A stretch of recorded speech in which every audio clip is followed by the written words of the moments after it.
Good morning, everybody. Welcome to our Wellspring podcast. I'm Craig. I'm Alicia Tappan. Hey, Alicia, and we also have little Quinn here with us this morning, so we've got a third. Although he won't be speaking too much, will he? I'm not sure. He might have some things to say. He may have a few things to say. We're really excited to be with you this morning. And Alicia and I have just been chatting here before, having a little discussion about what we might talk to you guys about. And I think the big word we're kind of landing on is truth. Yeah. It's truth, the importance of truth, right? Right, and just the opportunity to be vulnerable and transparent so that people can really see your truth. Yeah. And so we're gonna talk a little bit, unpack that and see what being truthful and why it's important to be truthful.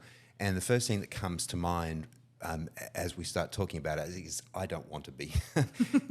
I'm like, surely we can just be a little bit open and just give a little bit of myself away and just tell, I'm not going to lie, but I'm not going to tell the whole truth. Okay. So let's talk about that a little bit. Why is it so important to be truthful, and what are we getting at here? Sure. Well, I think it's funny because that piggybacks off of the last one when you talked about introverts and extroverts, and I am also an extrovert. Right. And so we have to have open dialogue all the time, especially as an extrovert. So if we are honest and telling the truth, we can never really be pushed back on anything that we say, right? Because it will just be what it is. However, telling the whole truth can scare people and it can make people uncomfortable because it kind of lights up some of those things that they might be hiding and don't want people to know just yet. Yeah. So as I understand it, and some of the things I've read is extroverts sort of process through relationship. They process through speaking, through interaction. Introverts tend to process in their heads when they're alone. And so when they're interacting, it tends to be a little bit more thoughtful, or at least it's all happened before in my head. And it's quite draining in a lot of ways to be, which is kind of weird for the extroverts to hear that, but it is draining to be talking to people. But nonetheless, truth is truth. And we both have to have to go there in different ways. No matter what your personality style is, being truthful in the relationship helps build those relationships and make them deeper. And that's what we long for, right? Right. And I think that speaking from the other side, when we process everything verbally, we also get drained in the sense that, have I said this to everybody? Do I need to repeat it to everybody? What do I need to actually say to make myself heard? Yep. And when we speak from the heart, and I don't mean just like the good space, but even the hard parts that have been broken and hardened and the things, if we can speak from that, our truth just sort of shines in a way that most people don't necessarily think that they're showing. Like I would never know what you might see because I can't see from your perspective. Right. And to hear that, and I've heard it a few times by, just people like, there's something about you, right? There's something that you have. And we talk about that, and I know it's Jesus, but I don't necessarily recognize that in the moment. I'm just like, oh, is it my hair? Did I get dressed today? I don't know, Yeah. But no, they see this honesty about you, and that attracts them because they want to be around you and like you. Right.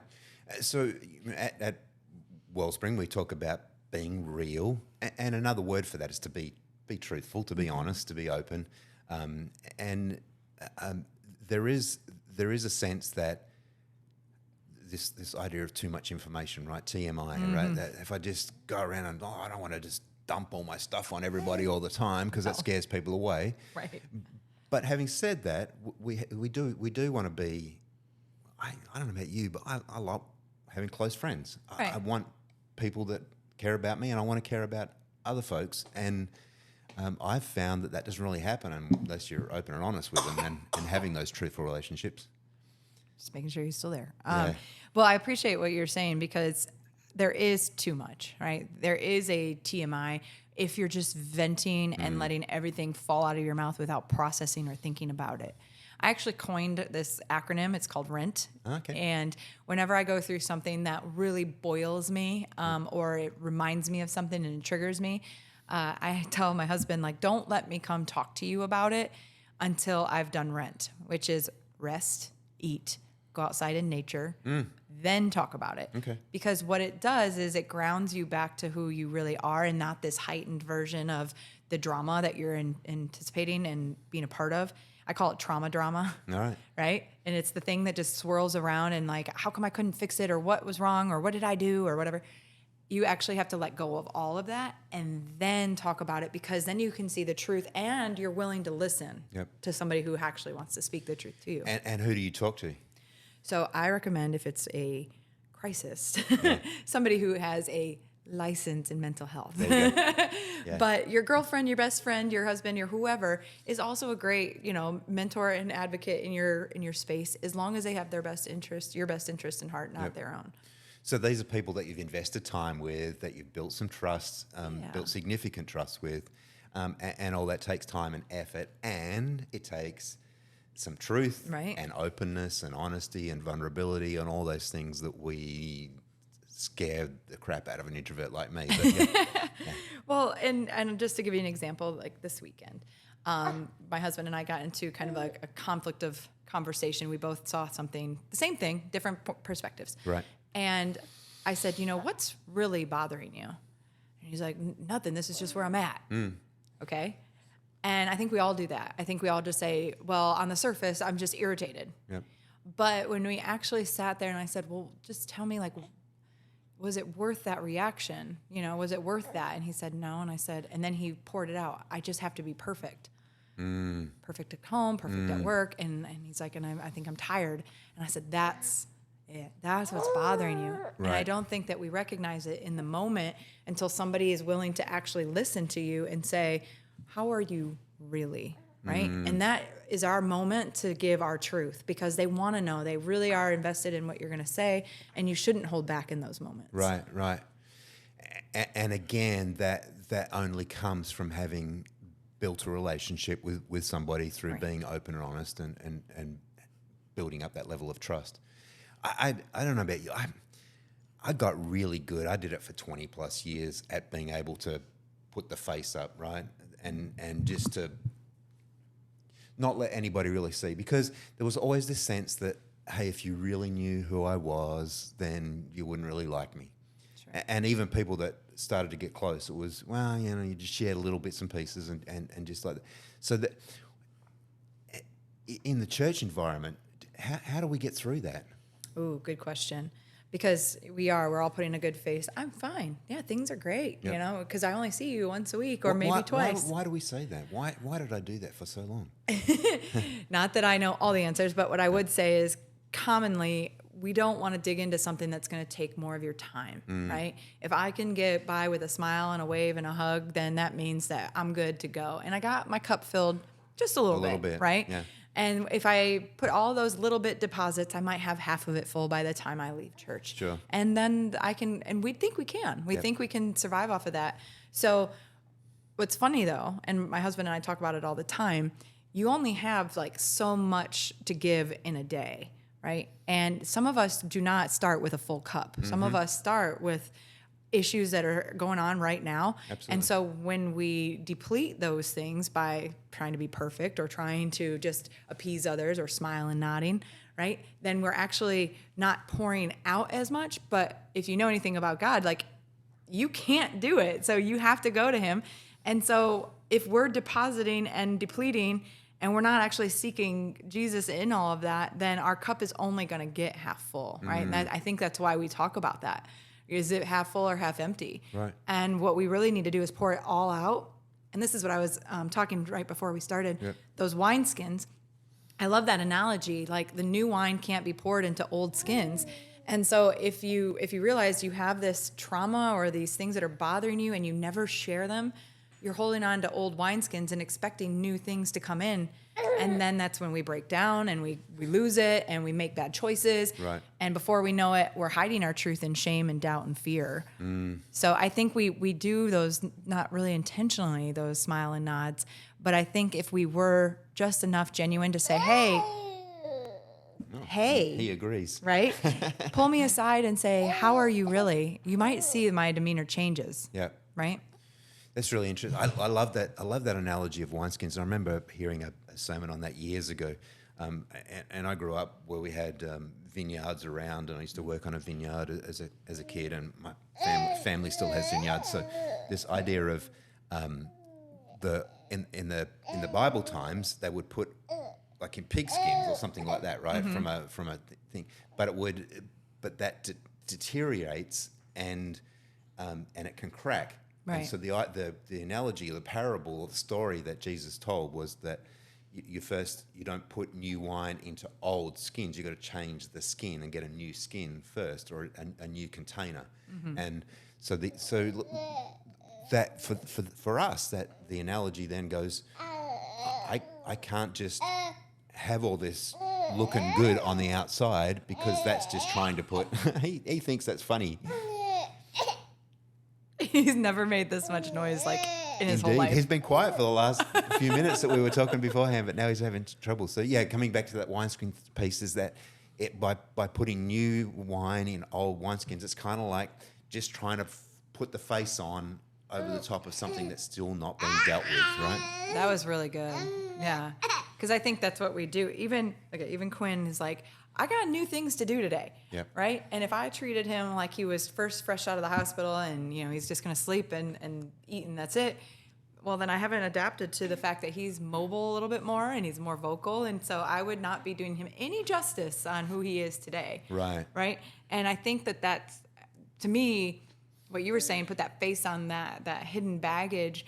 As a parent, I'm denying my kid the opportunity to live his own truth. I'm going to make him follow my expectations of what I think he needs, when really there's this whole underlying thing that they need. In your situation, 25 years of just putting on the face, and in my situation, pretending like nothing was wrong, right? Like, and not that I didn't want people to know, I just didn't think they could help. And I think that sometimes we, like even our kids, we don't want to ask for help because we want to do it ourselves, right?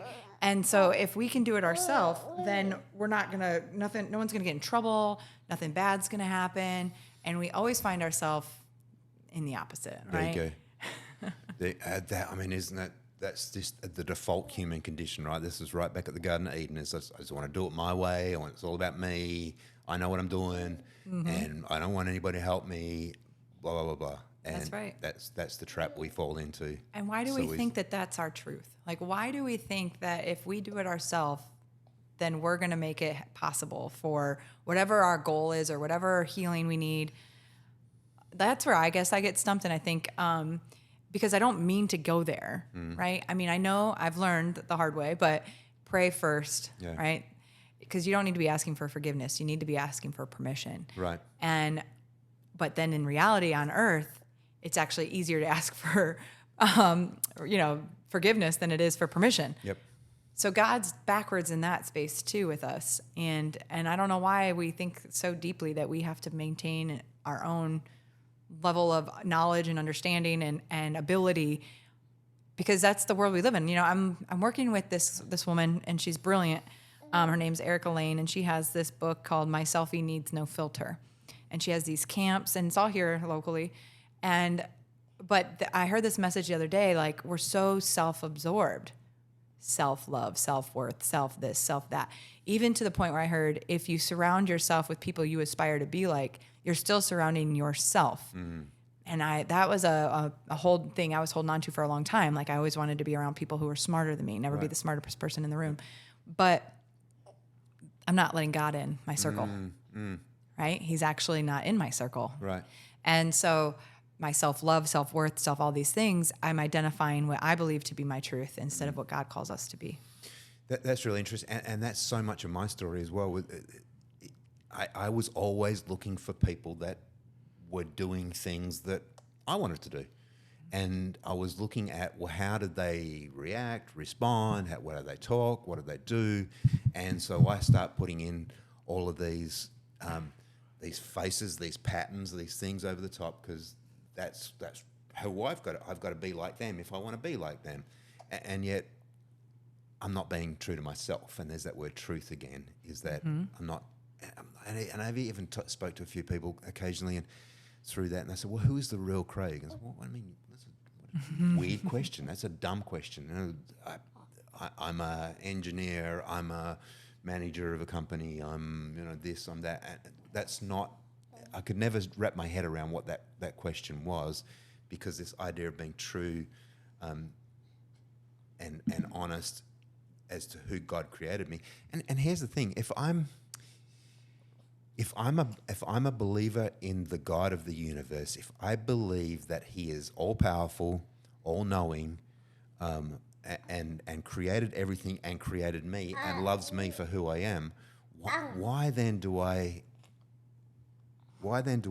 state that I have this belief in Him and then yet turn my back on Him and try to do it all on my own? I love that, because everybody does it, right? You're not alone. I'm not alone.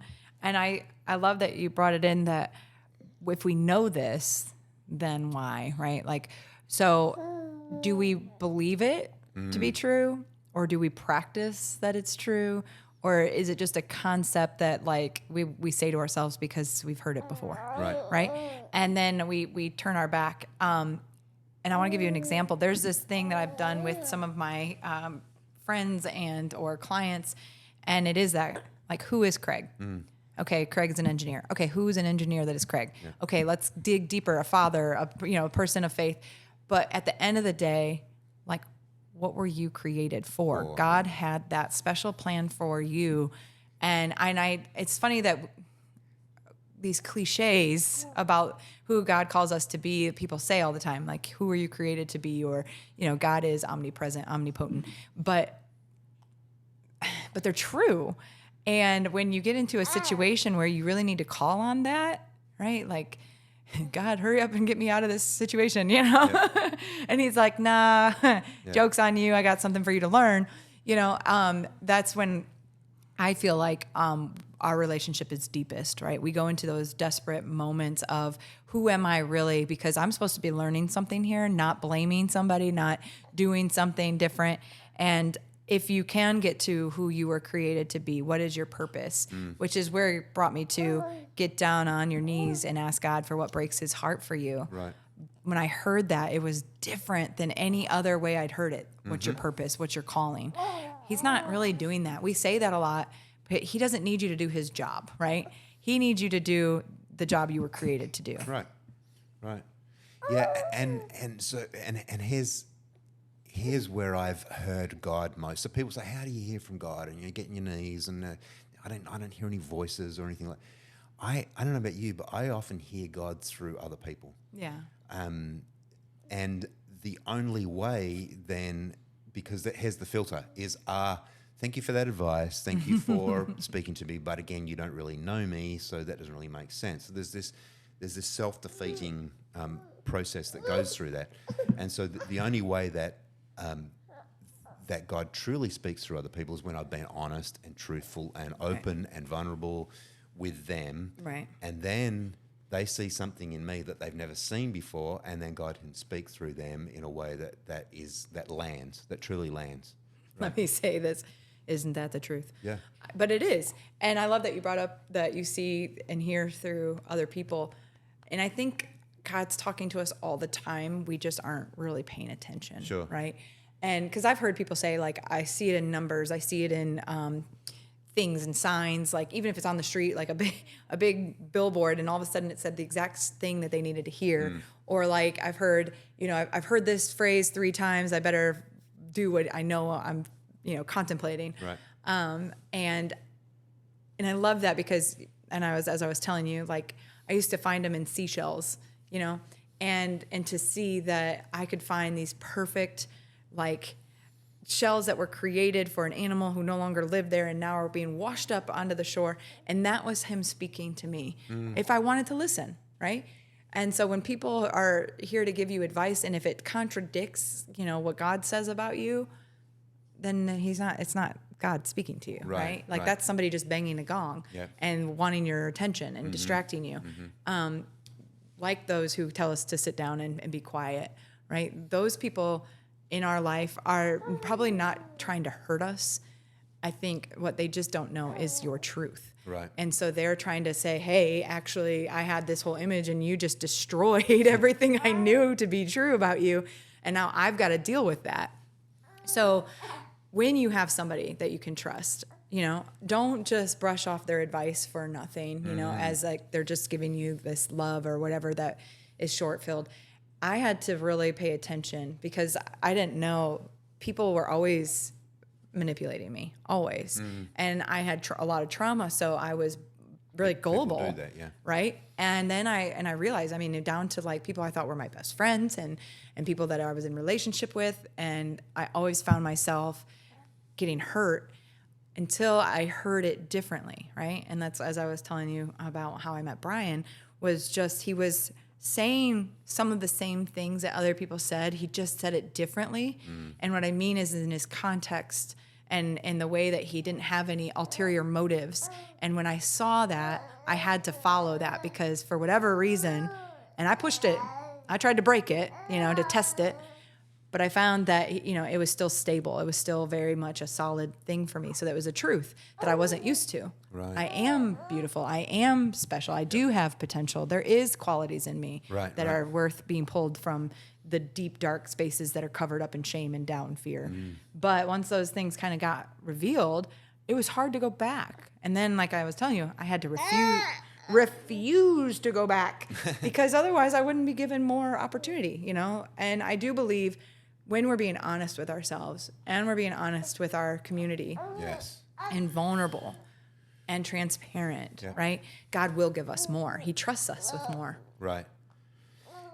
So thanks so much. Man, there's so much in there to unpack. I'm just like, you got my head spinning here thinking about all that.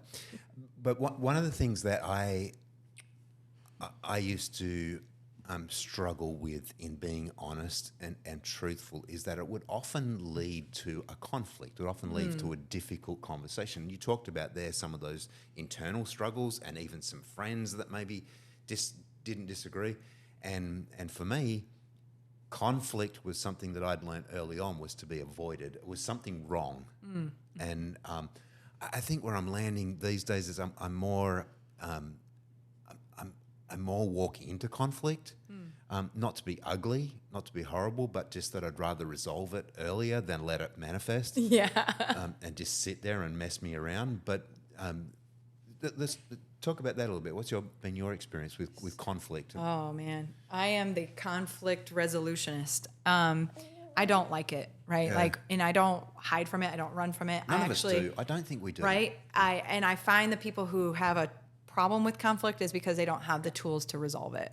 And so they avoid or they just shut it down. So bang, here's the truth. Right? Oh, crap. Oh no. So Conflict, I say, yeah.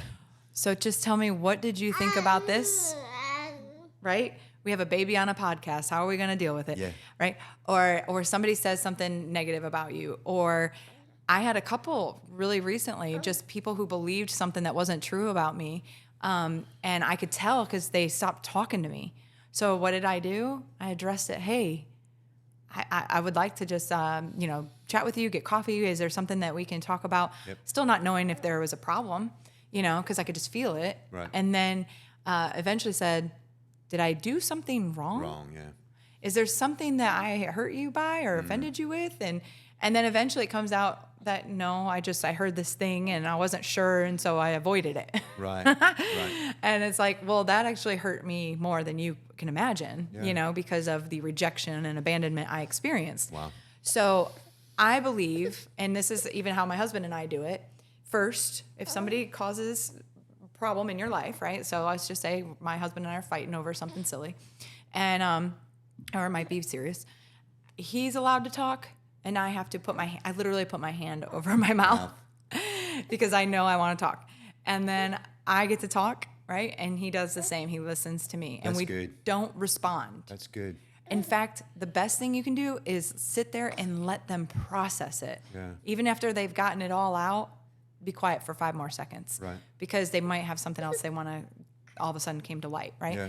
And then you ask, well, what can I do to help you next time, right?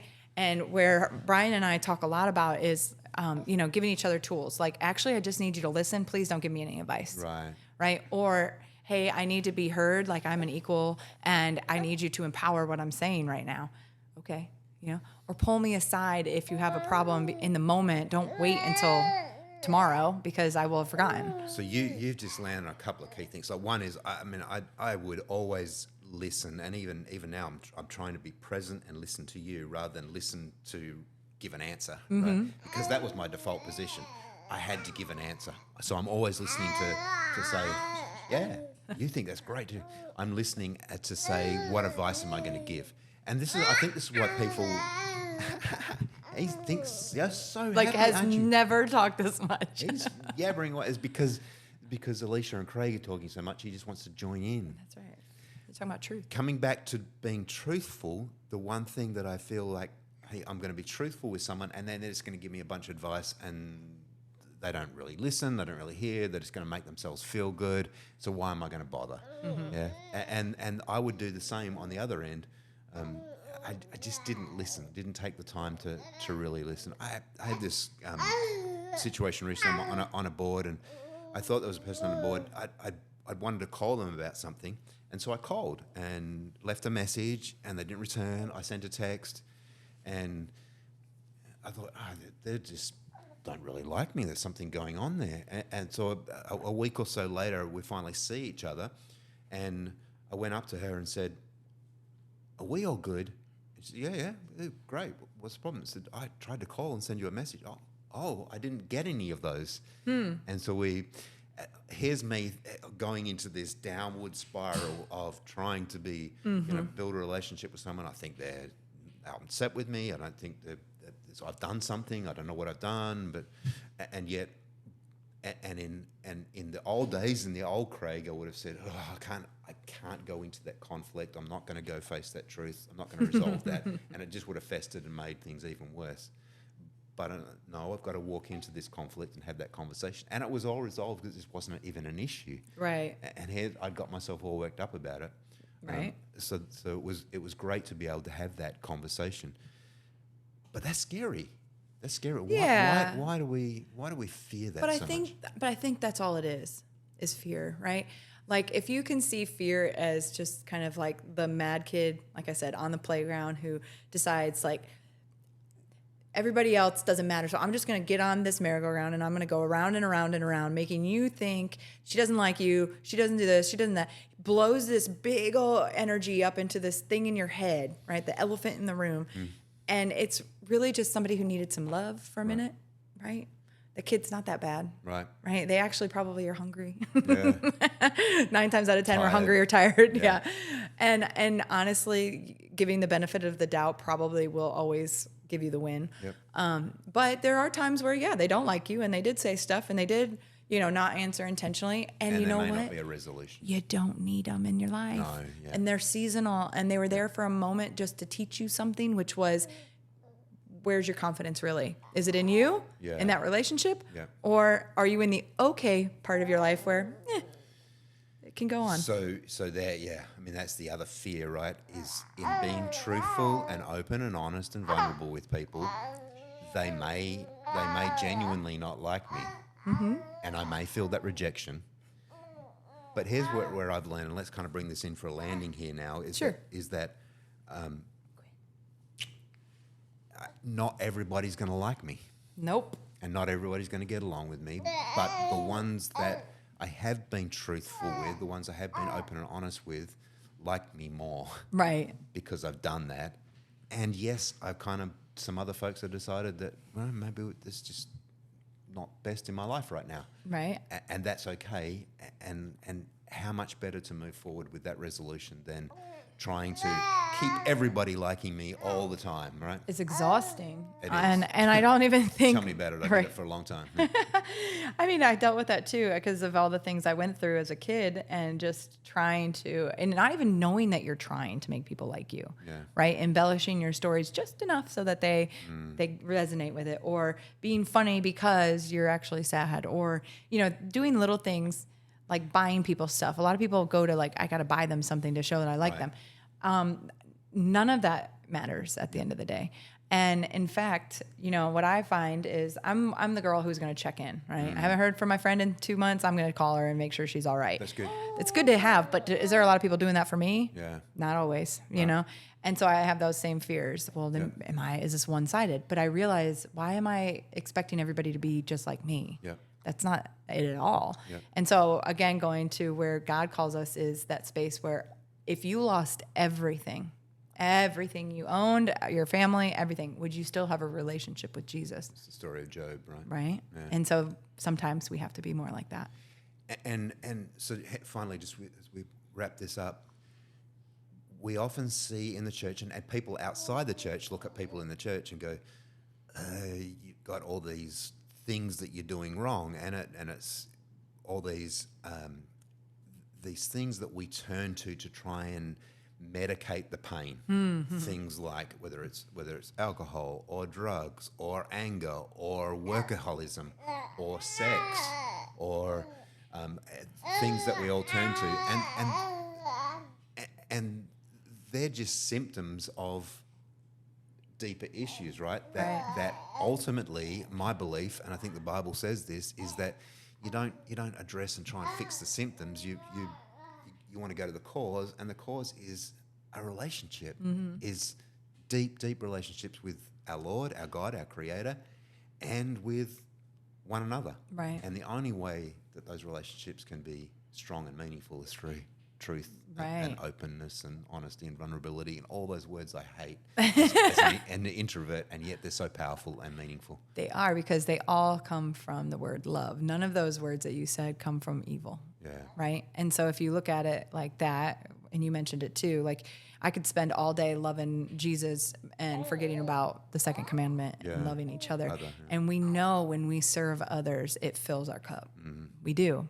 So saying, I'm fine, is going to give us, let's say, an eighth, right? But if I go and help feed somebody who hasn't eaten in a few days, or if I sit and listen to my person who's in front of me just downpour whatever they're going through, that cup's going to fill up. And even though it hurts sometimes even to get their cup filled, because the wineskin, I mean, if you can imagine, isn't just soft, right? Yeah. It starts off brittle and rough and hard, and as it's being used and poured from it, softens, and that's what weakens it. So it has to have new life being put around it and that support. So we always need other, right? We're called to connect. We're called to be just that light in other people's lives. And sometimes it's not by talking at all. Sometimes it's just sitting and listening. Yeah. That's so good. Alicia, we could go on for hours, and I'd love to have you back again sometime. Hey, thanks for listening. I hope this is helpful, and if it is, then and at least you heard baby cues and cuteness. Yeah, exactly. Look, have the baby on the podcast. What a cool thing to have. Right. And if you'd like to come and say hi, then Sunday mornings at the Bear Levin Studio YMCA downtown Pensacola, 10 a.m. You can come see us there, and we'd love to meet you and say hi and listen. And listen, yeah. and maybe ask, how are you really? How are you really? Yeah. That's right. And that's about being real and honest and open. It's great. Thanks, Alicia. Thank you, Craig. Thanks so much for coming on. Hey, just before you go, how can people get in touch with you? Sure. What things you got going on? So I have recently opened my own business called Tappan Consulting. It's Awesome. a nonprofit, faith-based organization that helps survivor leaders of human trafficking become more professional and develop their leadership skills. I host retreats, and my website is tappanconsulting.org. You can give there. You can read about what we're doing. And right now I'm pushing trainings for people to learn, see, respond in trauma-informed ways with anti-trafficking efforts. Awesome. Great wrap. Check it out. Check it out. See you later, everybody. Bye, Gwen.